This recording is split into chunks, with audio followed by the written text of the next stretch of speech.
Hey folks, Eric the Old Jarhead here. I'm going to make good on a promise that I made in a previous video. I told you that if enough of you commented, I would tell you how I paid for my Wood-Mizer LT40 in 13 months. That's from date of purchase to the date of the last payment that we made on the mill. But I want to take some time and talk a little bit about what went into getting to that point first. So stick around, hang with me. I am going to tell you exactly how we paid for this mill in 13 months. 13 months. To be clear, when we bought our mill, it was $26,000. And today, it's probably about 40. Is there a big difference between those? It sounds like it, but I would tell you there probably really isn't when you think about inflation. What I'm about to tell you applies regardless of what you pay for your mill. What we did, I believe, will work pretty much for anybody. So stick around. I'm going to tell you how we did it. But before I get to that, I want to talk a little bit about what got me into running a sawmill. Because to tell you the truth, maybe to set the stage for you, I'd never run a sawmill before in my life. You're talking about somebody who has no idea how to run a sawmill. And yet somehow, by the time we bought the LT40, we paid it off in 13 months. How did all that happen? Well, let me explain. I thought I would start this video here at the cabin. Now, if you've seen any of my cabin videos, you've probably heard me talk a little bit about why we got a sawmill in the first place. If you haven't, I'm going to recap that now. So we're building a cabin, and I've got it framed. And we're buying lumber, and I want to do the interior with knotty pine. That was the goal. We wanted knotty pine interior, wood floors, all that kind of stuff. And I was pricing out the price of knotty pine, and it was going to cost $5,000 to buy tongue and groove knotty pine paneling for the cabin. And we're looking at the price, and I had already been talking to some folks about taking these trees and turning them into lumber. And in fact, I started with a little Husqvarna 455 Rancher. It's like a 52cc saw, and a Granberg Alaskan chainsaw mill. It's the small chainsaw mill, they call it, up to 2 feet. And I had actually milled some lumber with it. And I was thinking I could do that. I could mill up a bunch of these trees and turn them into lumber, but it was taking an awful long time. So I was talking to people that milled logs into lumber, and I discovered that Wood-Mizer had their smallest mill, the LT10, on sale. And the price for the LT10 with 10 bands delivered was $3,500. So let's do that math. $3,500 for a sawmill, $5,000 for paneling. And I think the first part of the equation is that the idea that doing it yourself can be less expensive, can save you money, can be profitable. That's probably the first thing that I want to tell you. All right, so that's number one. Number one, you got to be willing to do things yourselves. That's easy. You're already there. You bought a mill. You're already there, right? Good. That's step number one. Number two, I suppose you could say, is that we got the mill and we began milling logs into lumber with it, and we didn't know what we were doing. We figured out how to run it by watching some videos, and you may be watching my channel right now because of the same reasons I was watching some YouTube videos over a dozen years ago. So we made a bunch of lumber, we dried it, and then I got a planer for $200 that by the way, I'm still using. And I got a plunge router on Craigslist for $50. And of course, we had to dry the lumber, so you stack and sticker the lumber and dried it. And we made paneling, and we started nailing it up on the wall. Again, what does that have to do with paying a mill off in 13 months? Trust me, I'm getting there. Hang with me here. All right, so we're building this cabin, and we start making our own lumber. And we milled a lot of logs, and we made a lot of paneling. In fact, probably at least 90%, if not all of the paneling that's inside the cabin today was milled on that LT10. And this deck that I'm sitting on right now, I milled that lumber on the LT10. That roof, milled on the LT10.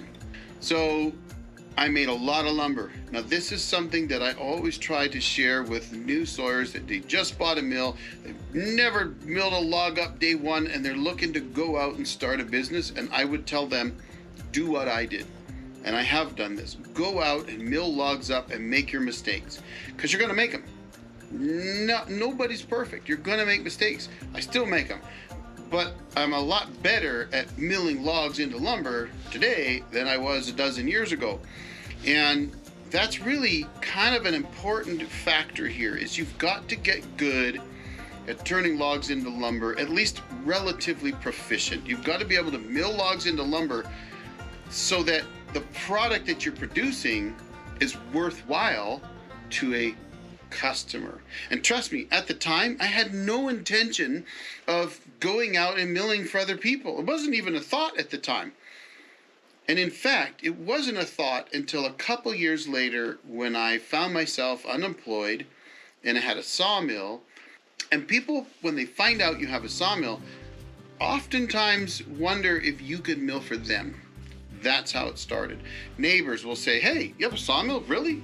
Hey, maybe I could bring some logs to you, or maybe you can come to me and mill some logs. Now, the mill that I had, that little LT10, was on the ground. You couldn't take it anywhere. So in 2013, after 2.5 years of running the mill, I decided it was time to take it to the next step. And we sold a couple trailers, a tent trailer, which we paid some bills off with, and we sold an ATV trailer and took that money and paid our neighbor to build a trailer that he and I designed together underneath that LT10. And you can see it here. And I began to say, hey, I can go mill some lumber for people. So here we are. We've got this little LT10, all manual mill, but I had 2 teenage boys. And we would go around and we started doing some milling jobs. On the first job, I think we did 1,000 board feet in 2 days, and we were pretty impressed with that. It was pouring down rain, horrible conditions, but the customers were awesome. They were great people who later apparently bought an LT15. And I think the second job we made about $650, and we weren't making a lot of money, but we made some money with the mill. And that taught me you could actually go out and do some jobs and actually make some money. And I really enjoyed what I was doing. And one of the things I would do was I would bring samples of stuff I'd made with me to those jobs. Or if I was going to go meet a potential customer, I would bring paneling that I made with me so I could show them what I can make. And I think that's also important and something to bear in mind as we get into how we paid for this mill in 13 months. All right. Now, we've got an LT10, it's on a trailer, we've done a few jobs for people. How does that relate to paying off the mill? We're getting to it. If you bought a mill, you had to put money down on the mill, right? Usually you do. Buy something that's worth 40 grand or more, you've got to put down a deposit. Here's what happened, folks. We had this little LT10. I was on Wood-Miser's Pro Sawyers list, and if you've bought a mill, you could join their Pro Sawyers list. And somehow, maybe through there, the Washington State University's Foresters program found me. And I got on their small sawmills page. It's like a reference page for people to look at. And they asked me to go out and demo what you could do with a sawmill at a Forest and Range Owners Field Day. Now, folks, if you're not demoing your mill, I highly recommend it. It's part of this equation. I would get a call from the forester and he would say, hey, we've got a Forest and Range Owners Field Day going on. You want to bring your mill? Sure. And I think the first one we did was in 2013 with the LT10 in Havila, Washington, which is way up near the Canadian border, but it's not far from where I'm sitting right now.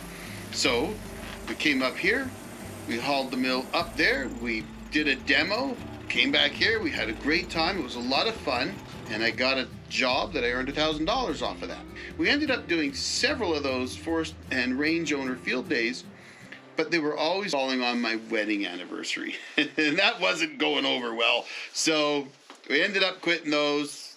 My wife said it was fun and all, but her idea of a good time on our anniversary wasn't going to Colville or Dayton or Havila or somewhere else on our wedding anniversary as a big celebration. So I'm not totally a dumb jarhead. We did quit doing that. However, I got in with the forester at WSU, And I think that's really important. You got to get to know the local forester. Get on anywhere that lists sawmills. Get anywhere you can put your name out. That's what you're going to want to do if you want to run a business to pay your mill off. All right, so here we are. We've done all this. We've made a little bit of money. My boys have grown up and moved away, and I'm turning down jobs. People are calling me. I've got my name out there, and they're calling me saying, hey, can you mill up 40 logs? I got 40 20-foot, 30-inch Doug firs to mill up. No way. I couldn't do that on an LT10. I couldn't get them on the mill. Well, maybe I could get them on the mill, but it would take forever. There's no way I could have done a job like that. 2 or 3 of those logs, sure. 40 of them? Nuh-uh, not going to happen. So that is when I sat down with my wife and we looked at the cost of the new LT40 and what it would take to get one. And it was actually kind of a little bit of a worry. We're talking $26,000 at the end of 2015. That was a lot of money. We were trying to pay off all of our debts. We didn't want to add more debt. Nobody does, right? But I looked at what we had in the LT10. We've invested a lot in it. We've milled a lot of lumber with it. I'm thinking it's time to get an LT40 because I'm turning down too many jobs. I had no idea what I was really going to be in for, but I'd heard guys say, you'll pay that mill off, don't worry. We decided to bite the bullet. And so we got a loan through Wood-Mizer.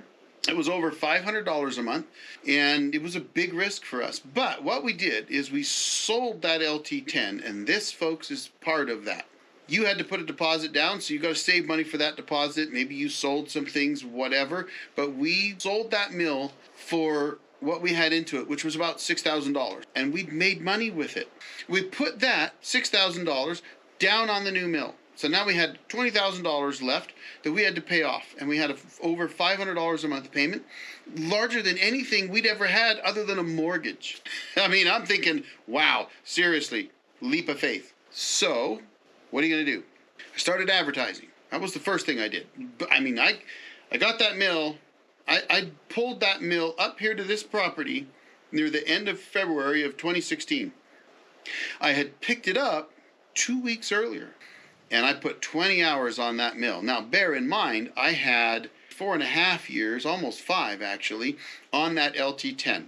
I had milled a lot of logs on that LT10, so I had learned a ton. I made a lot of mistakes, and I had learned to buy those. Trust me, I cut some side supports, and I did again later. And I made some lumber that didn't work out, but I made a lot of good lumber. So when I brought that mill up here, I started advertising, and I advertised on Craigslist everywhere I could. I advertised if it was within 300 miles, I put an ad on Craigslist. But there's something about this I think is really important that I think you have to know.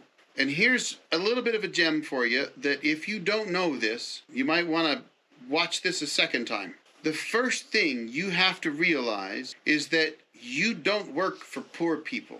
I know today, in today's political world, it's not popular to make these kinds of statements. But the reality, folks, is that you're not going to work for somebody who can't afford to pay for the service that you're providing. You're going to work for people that can afford it. And you need to appreciate the value of what you bring to that person. This is very, very important when it comes to starting a business or trying to run a business and to be successful. And if you want to pay your mill off in 12 or 13 or 18 months or whatever it is you need to have as your target, you need to understand your time, your experience, your knowledge, and your equipment are worth something. And they're worth more than you think they are. Most people think, I can't afford to pay this or that for something. Guess what? That isn't who you work for. The people you work for are the people that can afford to pay you to bring that sawmill to them, or perhaps they can afford to bring the logs to you and then pay you to turn those logs into lumber, cash on the barrelhead. Period. If somebody can't afford to pay you in cash, they're probably not your customer, not the one you're looking for. Yes, lots of people use credit today. I haven't accepted any credit whatsoever, and by that I mean a credit card, not one, in a dozen years of milling and I guess 10 years of milling for somebody else for pay. Not a single credit card has ever paid me for service I've provided with my sawmill. Think about this. This is important to understand. You're physically going to work for somebody running your mill, and that's what they're paying for.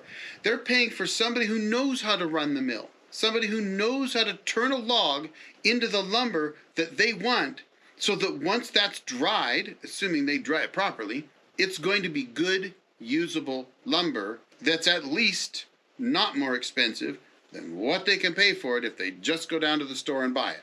You're probably not going to compete with Home Depot on 2x4 studs. But I looked up the price of walnut for one of my recent videos, and at the time it was $16 and change a board foot for a 2-foot piece of walnut. A 1x6 by 2 feet, and they wanted $16. It was like $16.67 a board foot. Well, guess what? I could waste time and go slow and take my time and chit-chat with everybody around me and do it for $1 a board foot.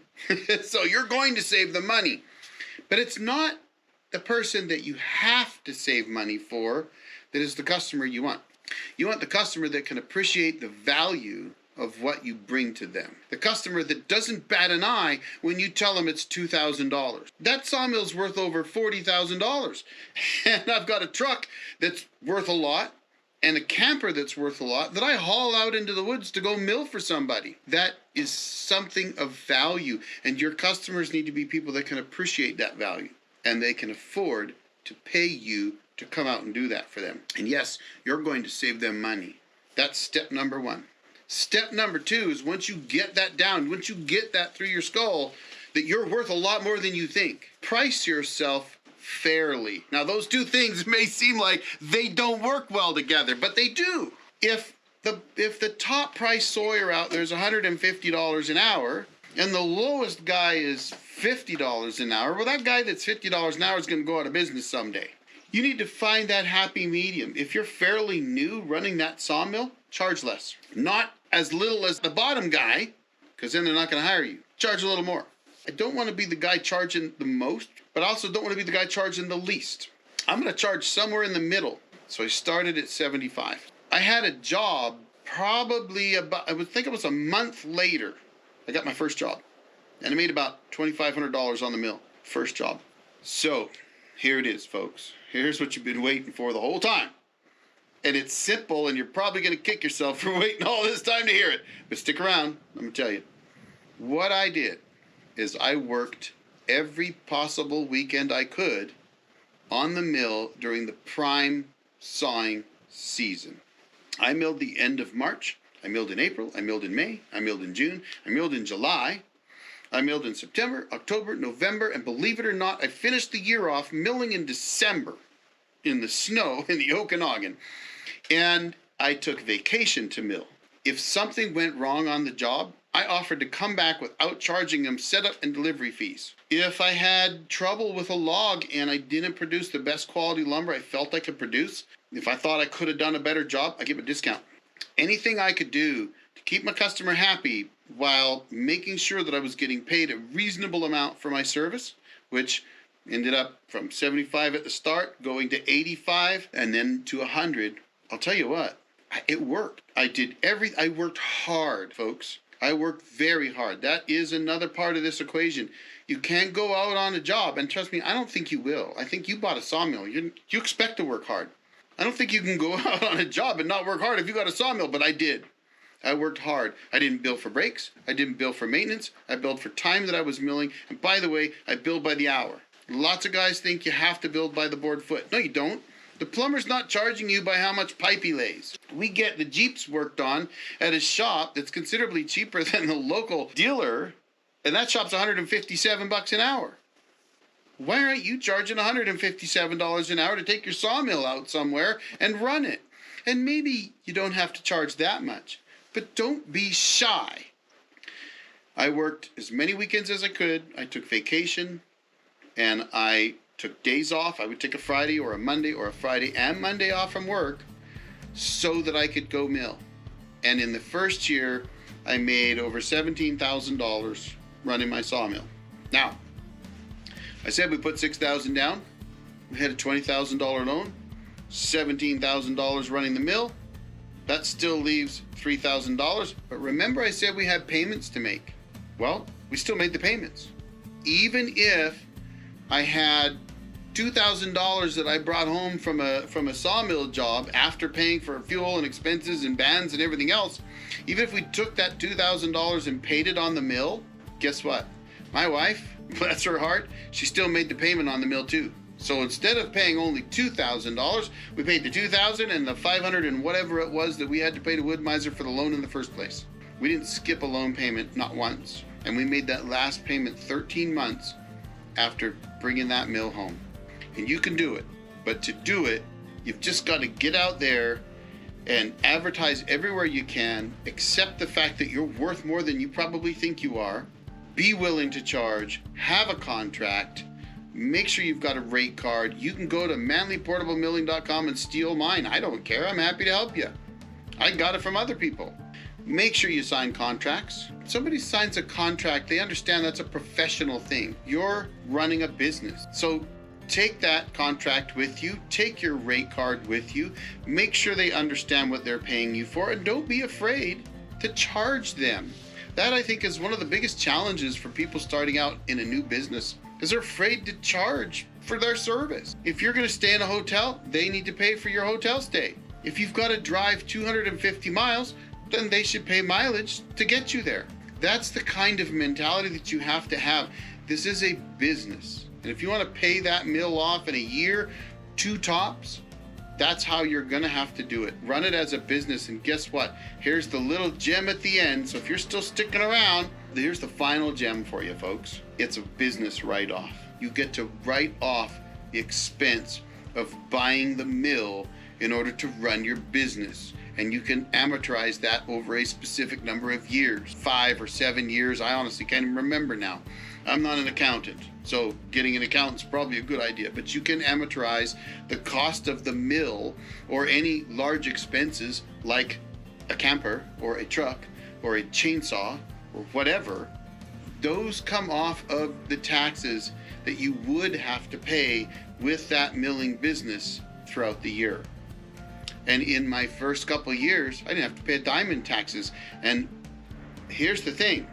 One of the things that we did was we put away, that first year, we put 33% of every job in the bank for savings to pay taxes at the end of the year, even though we knew we probably wouldn't have to pay taxes. So guess what? At the end of the year, we had a third of that $17,000 still sitting in the bank.